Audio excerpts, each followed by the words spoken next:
یو وخت خبره ده چې په یو کلي کې یو څو لوفران ملګري اوسېدل.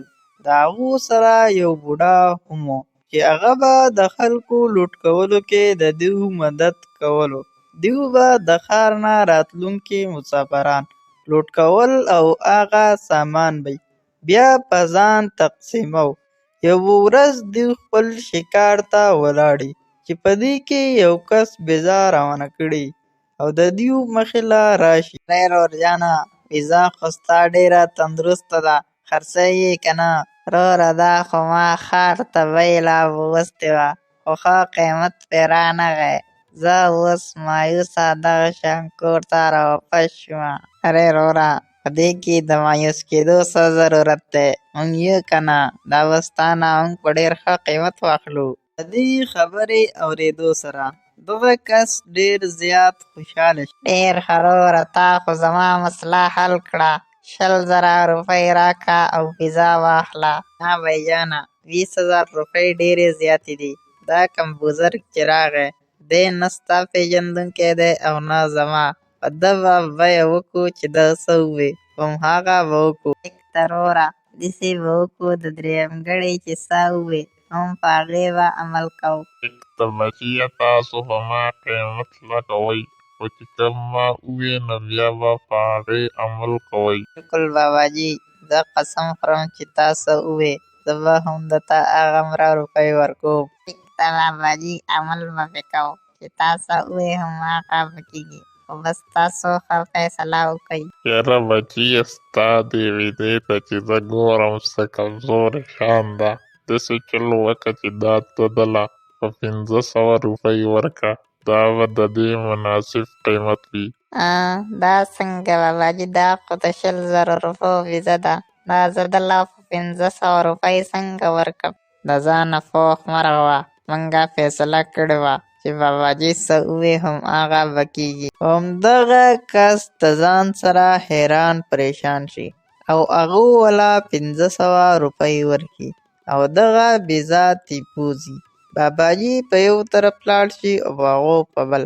دی د ځان سره وایي دا خو دوی زما سره ډېره بېماني وکړه، زه خو لوټ شومه، تباه او برباد شومه.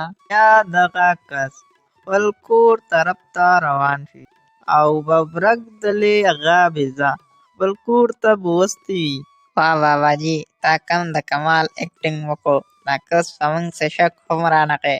خود به یې راباندې نه راتلو، زه خو د کمال اکټر یم، خو اوس داسې چل وکئ چې د دې بیزې حصې جوړې کړئ، 2 خپې او لرې ترې ماله راکئ. واه باباجي، چې دا هر څه ته ویسې نو موږ به څه خورو؟ د لرې هغه غوښان به خورو څه؟ د دې حصې به په موږ ټولو کې یو شان برابر تقسیمېږي. هم په دغه کلي کې لښکر اوسېدو. هغه به د خلکو وزني سامان د یو ځای نه بل ځای ته وړلو. هغې روحو به یې خپله ګزاره کوله، خو دا وزني سامان وړل ډېر ګران و. هغه سوچ کولو چې ځانه د دې دپاره یو غوایي واخلم. امې جان، زه ویم چې ما ځانه د سامان وړو له یو غوایي واخیستی. دا وزني سامان زه روزانه وړم، زه به ډېر ناجوړه شمه. ټیک ده بچیه، دا خو ډېره ښه ده، خو د دې غوایي اخیستو دپاره روپۍ کم دي. امې جان، د دې څو میاشتو نه ما د ځان سره روزانه لږې روپۍ جمع کړي دي، هغې به یې واخلمه. ټیک ده بچیه، داسې وکړه چې تا ته به کار کولو کې اسانۍ جوړه شي. لښکر ښار طرف ته روان شي چې په دې کې دغه کس مخې له ورشي. د هغه نه تپوس لکه وروره، ته ولې داسې پریشانه را روان یې او ستا هغه بیزه څه شوه؟ یاره لښکره تباه او برباد شوم، خو اوس راکې د خبرو کولو طاقت نشته. ته خپل کار وکړه چې چېرته ځې لاړ شه، ماښام چې راغلی ټوله قصه به درته وکړمه. بیا لښکر ښار طرف ته روان شي، هلته ځان له غوایي واخلي او واپسۍ کې روان یې چې مخې له ببرک ته لیور شي. هغه ورته وایي وروره، ستا دا غوایي خو ډېر مزیدار دی، په څو یې خرڅوې؟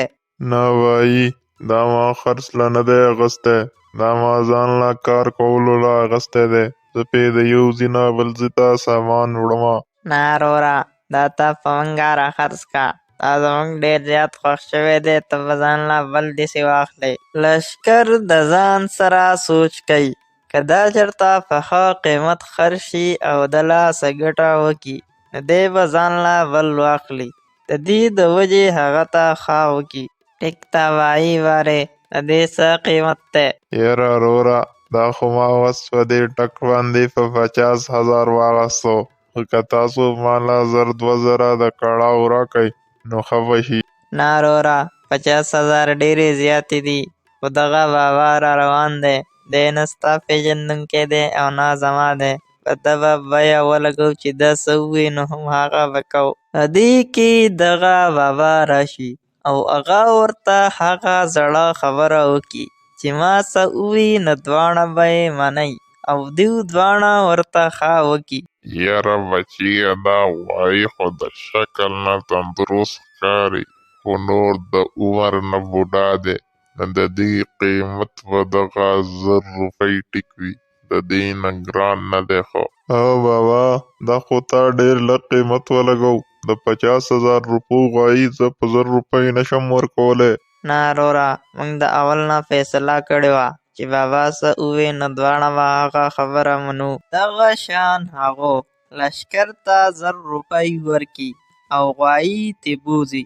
لښکر د ځان سره حیران پریشان کور طرف ته راشي. چې کله لښکر کور ته راورسي نو هغه بل ملګری یې هم مخې له راشي، هغه ته قصه وکړي. یلکه لښکره وروره، دا قصه خو زما سره هم شوې ده چې ته دومره ښار ته تلې نو زما نه دې تپوس ولې نه کوو؟ یاره ما تا ته دا خبره کوله، خو ته ستړی ستومانه را روان وې. تا وی چې ماښام به درته خبره وکړم، د دې د وجې ما څه ونه وې تا ته. ها لښکره، دا به اوس څه کوو؟ دا خو موږ دواړه تباه او برباد شو، زموږ ډېر تاوان وشو. ته غم مه کوه، زما سره د دیو دپاره ډېره زبردسته آډیا ده. اوس کور ته لاړ شه، سبا به ورسره ګورو. په بله ورځ چې کله سهار شي نو لښکر پسې خپل پلار ولیږي.